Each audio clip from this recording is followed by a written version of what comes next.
বিশ্বনবী একবার সাইয়েদনা আনাস রাদিয়াল্লাহু তাআলা আনহুকে একটা ছোট্ট জিনিস আনতে পাঠালেন।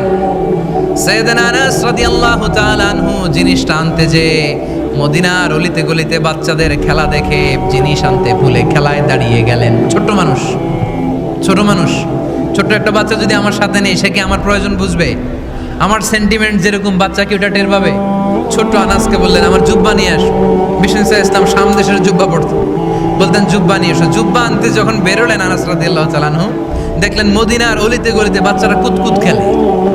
কি খেলে? আপনারা খেলেন? তো এই খেলা দেখে আনাস রাদিয়াল্লাহু তাআলা আনহু ভুলে গেলেন যে বিশ্বনবীর জামা আনতে হবে। উনি ভুলে যে উনিও দাঁড়িয়ে খেলা দেখতে শুরু করলেন। এখন ঘন্টার পর ঘন্টা যায়, আনাসও আসে না, জামাও আসে না। বিশ্বনবী ভাবলেন, হায় রে, আনাস মনে হয় ভুলে গিয়েছে, কি আর করা যাই, নিজের জামা নিজেই নিয়ে আসে। বিশ্বনবী বের হলেন জামা আনতে। বের হয়েই দেখে মদিনার গলিতে বাচ্চারা খেলতেছে, ওইদিকে আনাস রাদিয়াল্লাহু আনহু দাঁড়ানো। বিষ্ণু ইসলাম কিছু বললেন না, যে উনিও আনাস রাদিয়াল্লাহু তাআলা আনহুর পাশে দাঁড়িয়ে খেলা দেখতে আরম্ভ করলেন। সুবহানাল্লাহ পড়বেন না? সাইয়েদনা আনাস খেলা দেখতে দেখতে হঠাৎ বিশ্বনবীর দিকে চোখ পড়ে গেছে। বিশ্বনবীর চোখের দেখে যখন সাইয়েদনা আনাস রাদিয়াল্লাহু তাআলা আনহুর চোখ পড়ে গেছে, সাইয়েদনা আনাস বলে, আমার কলিজাটা এখান থেকে এই দিকে চলে আসছে। ভয়ে। কিসে? ভয়ে। উনি বললেন, আমার গলা শুকিয়ে যেতে আরম্ভ করলো, কাঁপতে লাগলাম। হায় হায়, এখন আমার মনে পড়ছে বিশ্বনবীর জামা আনতে পাঠাইছিল, ভুলে গেছে খেলার আবেশে পড়ে। উনি বললেন, বিশ্বনবী আমারে ধমক দেন নাই, আমার গায়ে হাত তোলেন নাই, জামা আনতে পাঠাইছি, এখানে খেলা দেখতেছো এটাও বলেন নাই, বিরক্তিও প্রকাশ করেন নাই। বিশ্বনবী শুধু একটা হাসি দিয়েছেন, স্মাইল। কি দিয়েছেন? একটা মুচকি হাসি দিয়েছেন। কি হাসি? সাইয়েদনা আনাস বলে, ওই যে ওই দিনের বিশ্বনবীর মুচকি হাসির শাসন মরার আগের দিন পর্যন্ত আমি আনাসকে সোজা রাস্তায় রেখেছি, আর ডানে বায়ে নেই নাই। শাসন করতে জানলে লাঠি লাগে না, শাসন করতে জানলে ধমক লাগে না, শাসন করতে জানলে পিট্টি দেয়া লাগে না। মুচকি হাসি দিয়েও শাসন করা যায় কি যায় না? সাইয়েদনা আনাস বললেন, কোনোদিন মারে নাই, কোনোদিন ধমক দেয় নাই, সব সময় আমাকে আদর করেছে। চিল্লায় পড়েন সুবহানাল্লাহ। এজন্য সব সময় বিষ্ণু ইসলাম শ্রমিকদেরকে ভালোবাসতেন। শ্রমে কোনো লজ্জা নাই, লজ্জা হচ্ছে অলসতায়। আজ থেকে এই মাহফিল, এই এত বড় আয়োজন, এত বড় গ্যাদারিং তখনই সার্থক হবে যখন আমরা এই সিদ্ধান্তে আসতে পারবো যে আমরা অলস সময় কাটাবো না, আমরা আমাদের এই সময়গুলোকে প্রোডাক্টিভ ওয়েতে কাজে লাগাবো, কোনো না কোনো কাজের সাথে জড়িত হব। Never under estimate any job, whether it's big or small, বড় হোক বা ছোট হোক, কোনো কাজকে আমরা ছোট করে দেখব না। যে কোনো কাজ করো না ভাই, যে কোনো কাজ করো তা যেন হয় সবার চেয়ে সবচেয়ে সুন্দর। আমাদের অবসর সময়গুলোকে কাজে লাগানোর দরকার আছে না নাই? আমরা নিজেদেরকে কর্মঠ করে, কর্মজীবী হিসেবে, শ্রমজীবী হিসেবে নিজেদেরকে প্রতিষ্ঠিত করতে চাই। রাজি আছো মুসলমান? লক্ষ্মীপুরের যুবক ছেলেরা আওয়াজ করে বলো, পারা যাবে? লজ্জা কিসে? লজ্জা কিসে? অনেকে টাঙ্কি মারে, এদিক সেদিক ঘুরে, আর বলে আমার আব্বা চেয়ারম্যান। আরে তোর আব্বা চেয়ারম্যান, তুই কি? আমার আব্বা MP, member of the parliament. আরে তোর বাবা এমপি, এটা তো তার গৌরব, তোর কে আছে সেটা বল। এজন্য নিজের পায়ে দাঁড়াবো। কাজ কাজই, কাজের মধ্যে কোনো ছোট বড় নাই। খেটে খাওয়া মানুষকে বিশ্বনবী অনেক সম্মান করতেন। বিষ্ণু ইসলাম খেটে খাওয়া মানুষদেরকে এত ভালোবাসতেন, বিদায় হজের মতো এত গুরুত্বপূর্ণ ভাষণও এই মেহনতি মানুষদের কথা বাদ যায় না। সুবহানাল্লাহ পড়বেন না? দিনটা ছিল জুমাবার। বিষ্ণু ইসলাম আরাফাতের ময়দানে দাঁড়িয়ে ঐতিহাসিক একটা ভাষণ দিলেন। এই ভাষণের নাম হলো বিদায় হজের ভাষণ। এই বিদায় হজের ভাষণেও খেটে খাওয়া মানুষের কথা বিশ্বনবী বাদ দেয় না। বিশ্বনবী বলেছেন, আরিক্কাকুম, খবরদার, অধীনস্থ কর্মচারীদের সাথে খারাপ আচরণ করো না। আতঈমুহুম মিম্মা তাকুলুন ওয়াকসুহুম মিম্মা তালবিসুন, খবরদার, মনে রেখো, তোমরা যা খাবে তোমাদের অধীনস্থ কর্মচারীদেরও তা খাওয়াবে, তোমরা যা পড়বে তাদেরও তা পড়াবে। বিশ্বনবী শেষ নিঃশ্বাস ত্যাগ করে যাওয়ার আগে যেই কয়েকটা কথা বলেছিলেন তার মধ্যে মেহনতি মানুষদের জন্য কথা আছে রাড়াই। বিষ্ণু ইসা ইসলাম যখন শেষ নিঃশ্বাস ত্যাগ করবেন তিনি বলেছিলেন আসসালাত আসসালাত, উম্মতেরা নামাজ নামাজ নামাজ ছেড়ে দিও না, নামাজ তরক করো না, নামাজ কাজা করো না। আর বলেছিলেন অমা মালাকাত আইমানুকুম, অধীনস্থ কর্মচারীদের সাথে খবরদার খারাপ আচরণ করো না।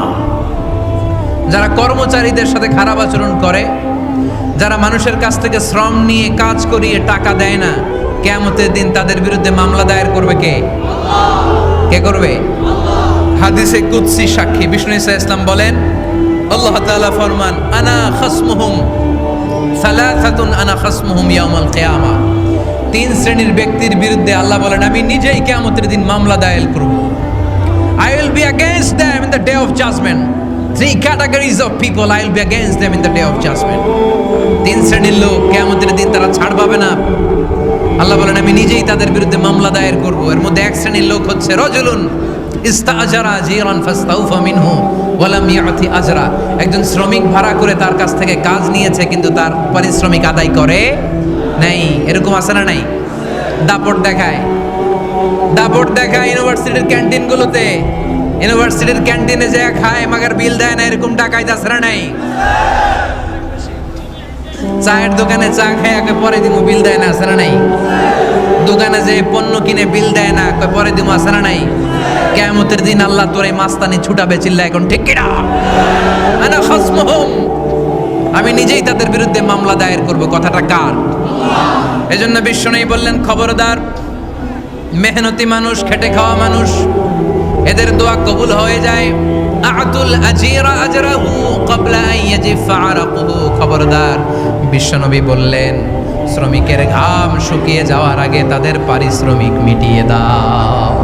বিশ্বনবীর বিখ্যাত হাদিস আতুল আজিরা আজরাহু ক্বাবলা আন ইয়াজিফা আরাকুহু।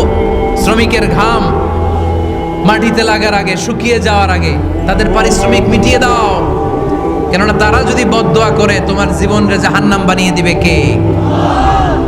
আল্লাহ ডেকে বললেন ও বিশ্বাসীরা শোনো শোনো, তোমরা নিজেদেরকে জাহান্নামের আগুন থেকে বাঁচাও, নিজেদের পরিবার বর্গকেও ওই জাহান্নামের আগুন থেকে বাঁচাও।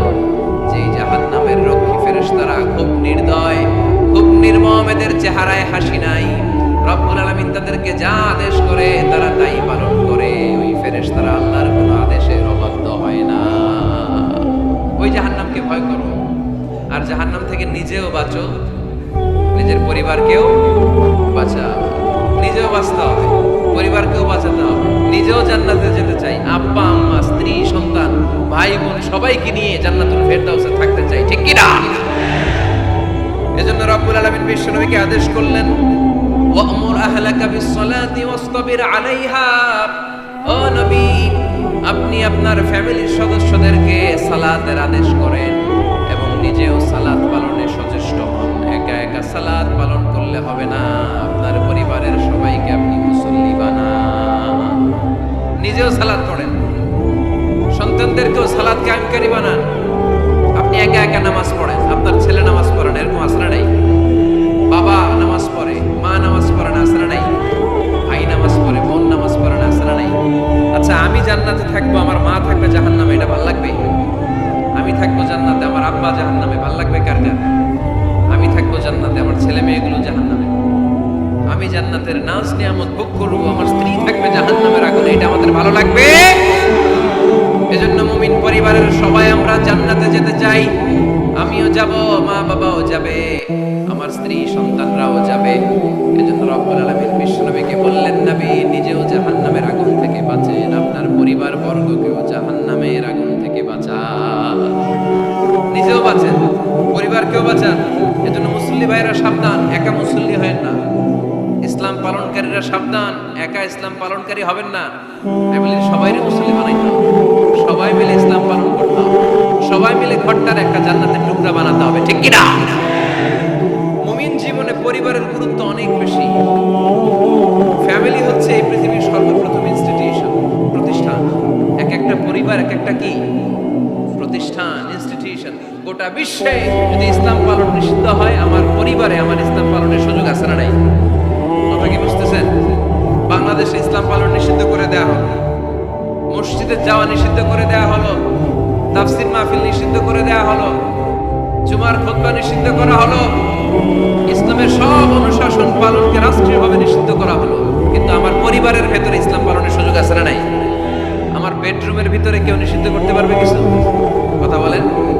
এজন্য গোটা বিশ্বেও যদি ইসলাম পালন নিষিদ্ধ হয়, আমার পরিবারে ইসলাম পালনের সুযোগ আছে না নাই? এজন্য পরিবার অনেক গুরুত্বপূর্ণ। মুমিন পরিবার এটা আল্লাহর পক্ষ থেকে নেয়ামত। আর মুমিন পরিবারে ভালোবাসার ভিত্তি হচ্ছে ঈমান। মুমিন না হলে মুমিন পরিবারের সদস্য হওয়া যায় না। ঘরে শান্তি নাই, কারণ কোরআন তেলাওয়াত নাই। তো কোরআনের তেলাওয়াত নাই, শান্তিও নাই। আল্লাহর হাবিব সাল্লাল্লাহু আলাইহি ওয়াসাল্লাম বলেছেন, সহিহ মুসলিমের হাদিস, লা তাজআলু বুয়ুতাকুম মাকাবিরা, তোমরা তোমাদের ঘরটারে গোরস্থান বানিয়ে রেখো না। ফাইন্না শাইতানা ইয়ানফিরু মিনাল বাইতিল্লাযী তুকরাউ ফীহি সূরাতুল বাকারা, কারণ শয়তান ওই ঘর থেকে দৌড়ে পালায় যেই ঘরে সূরাতুল বাকারা তেলাওয়াত করা হয়। সুবহানাল্লাহ পড়ে। এজন্য ঘর উদ্বোধনের সময় কোন সূরা পড়তে হয়? সূরা বাকারা। চিল্লায় পড়েন কোন সূরা? আওয়াজ করে পড়েন কোন সূরা? নতুন ঘর করছেন, নতুন দোকান করছেন, নতুন ফ্ল্যাট কিনেছেন, কোন সূরা পড়বেন? সূরাতুল বাকারা। শয়তান ওই ঘরে থাকে না। সহিহ মুসলিমের আরেকটা হাদিসে আল্লাহ রাসূল সাল্লাল্লাহু আলাইহি ওয়াসাল্লাম বলেছেন, ইকরাউ সূরাতাল বাকারা, তোমরা সূরা বাকারা তেলাওয়াত করো। ফা ইন্না আখযাহা বারাকা, যে সূরা বাকারা পড়ে আল্লাহ তাআলা ওই ঘরটায় বরকত দেয়। ওয়া তারকাহা হাসারা, আর যে সূরা বাকারা পড়ে না সে খালি আফসোস করে। ওয়ালা ইস্তাতিউহাল বাতালা, কোন জিন, কোন পেত্নী, কোন ব্ল্যাক ম্যাজিক, কোন জাদু টুনা বান ওই ঘরের কোন সদস্যকে কোনো ক্ষতি করতে পারে না। আবার সূরা বাকারায় একটা আয়াত আছে, কোরআনের সর্বশ্রেষ্ঠ আয়াত। বলেন তো আয়াতটার নাম কি? আওয়াজ করে বলেন কোন আয়াত? আল্লাহর হাবিব সাল্লাল্লাহু আলাইহি ওয়াসাল্লাম বললেন, মান কারা আয়াতাল কুরসি দুবুরা কুল্লি সালাতিন মাকতুবা, প্রত্যেক ফরজ সালাতের পরে যে ব্যক্তি আয়াতুল কুরসি পড়বে তার জান্নাতে যাওয়ার ব্যাপারে আর কোনো বাধা থাকবে না। একটা মাত্র বাধা ছাড়া, সেটা হচ্ছে মরণ। লোকটা মরে না তাই জান্নাতে যায় না, মরলেই জান্নাতে। আওয়াজ করে পড়েন আল্লাহু আকবার। তাহলে সংসারে শান্তি আনার 5 নাম্বার পদ্ধতি হচ্ছে ঘরে কোরআন তেলাওয়াত করতে হবে। আপনারা উঠতেছেন কেন? অনেক রাত হয়ে গেছে না? শেষ করে দেই। মোনাজাত তুলিয়া হাত তোলেন, আল্লাহুম্মা আমিন। হাত তোলেন, হাত তোলেন।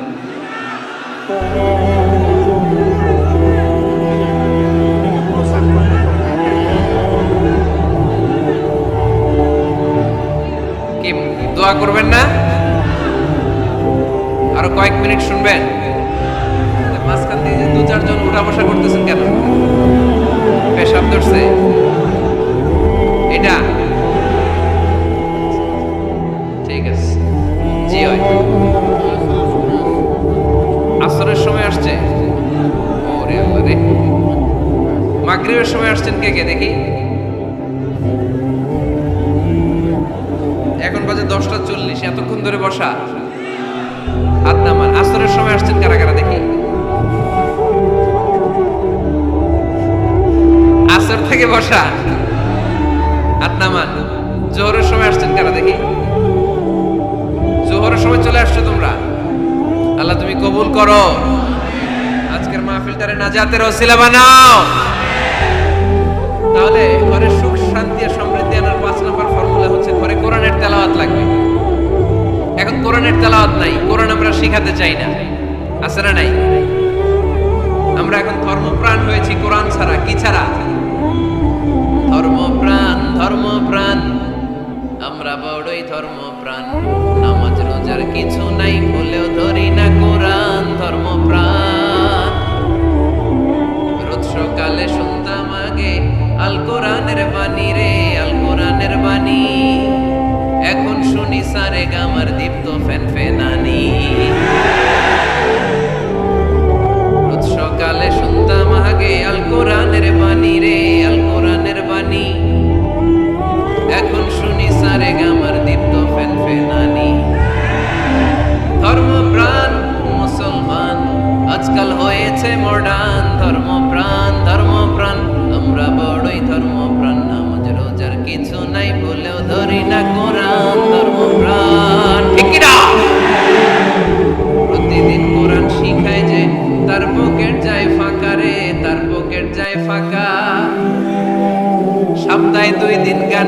খায় যে নেয় তো 1000 টাকা।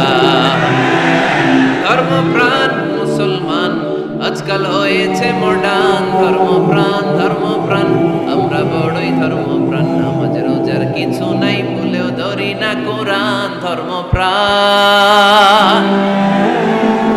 এরকম ধর্মপ্রাণ আমরা কেউ হতে চাই? প্রতিদিন ফজরের পরে আমার ঘর থেকে কোরআন তেলাওয়াত হোক, আমরা চাই কি চাই না? ঘরে সুখ সমৃদ্ধি আর শান্তি আসার মাধ্যম হচ্ছে কোরআন তেলাওয়াত করা। ঘরে কোরআন তেলাওয়াত বাড়ায় দেন, ঘরে শান্তি বাড়ায় দিবে কে? কয়টা গেল? হ্যাঁ, 5টা। না শুনতেছে তোমার সাথে? 6 নাম্বার হচ্ছে মাঝে মাঝে বেড়াতে যাবেন, ভাবিরে নিয়ে বেড়াতে যাবেন। পারা যাবে? জি হয়। এই যে আপনাদের এখানে জাফলং আছে না, জাফলং আর কি আছে সিলেটে? মাধবকুণ্ড আর হাকালুকি, সবচেয়ে বড় হাওর বাংলাদেশে। আমি গিয়েছিলাম একবার। এই হাকালুকিতে যে দুজন হারায় যাবে, দুইজন দুই দিকে। পারা যাবে? যাবেন। আল্লাহ রাসূল সাল্লাল্লাহু আলাইহি ওয়াসাল্লাম যেতেন, স্ত্রীদেরকে নিয়ে মরুভূমিতে বেড়াতে যেতেন, আউটিং এ যান, মাঝে মাঝে ফ্যামিলি ট্যুরে যান। কুল সিরু ফিল আরদ সুম্মা আনজুরু কাইফা কানা আকিবাতুল মুকাদ্দিবিন। জমিনে ঘুরে বেড়াও আর দেখো মিথ্যাবাদীরা পৃথিবীতে কি করেছে আর তাদের সাথে আমি কি আচরণ করেছি, ঠিক কিনা?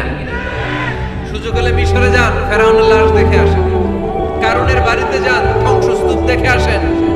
পারলে জর্ডানে যান, মৃত সাগর দেখে আসেন।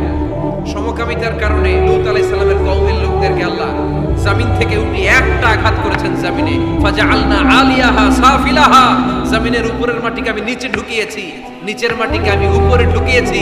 উপর থেকে শিলা আর প্রস্তর বৃষ্টি নাজিল করে পুরো জমিনটারে আমি মেসাকার করে দিয়েছি। ওখানে এখন ডেড সি, লোহিত সাগর, মৃত সাগর। ওখানে কোনো মাছ জন্মায় না, কোনো কাঁকড়া জন্মায় না, ব্যাঙ জন্মায় না, কিচ্ছু জন্মায় না। লবণের ডেনসিটি, ঘনত্ব এত বেশি, ওখানে কোনো মানুষ ডুবেও না। গজবের জায়গা। সুযোগ হলে দেখে আসেন। টাকা পয়সা ভালো থাকলে সময় হলে প্রায় ফ্যামিলি মেম্বারদেরকে নিয়ে উমরায় যান। কই যাবেন? উমরায় যান। নবদম্পতি যারা, বা রিসেন্টলি তোমরা যারা বিয়ে করতে যাচ্ছ, you are going to be a new couple, পারলে তোমাদের হানিমুনটা উমরায় সেরে ফেলো। পারা যাবে না? স্বামী স্ত্রী দুইজনে মিলে মক্কায় চলে যাও, আল্লাহর ইবাদত, আল্লাহর ঘরে সিজদা দিয়ে নতুন জীবনটাকে নতুন ভাবে শুরু করো। বরকত দিবে কে?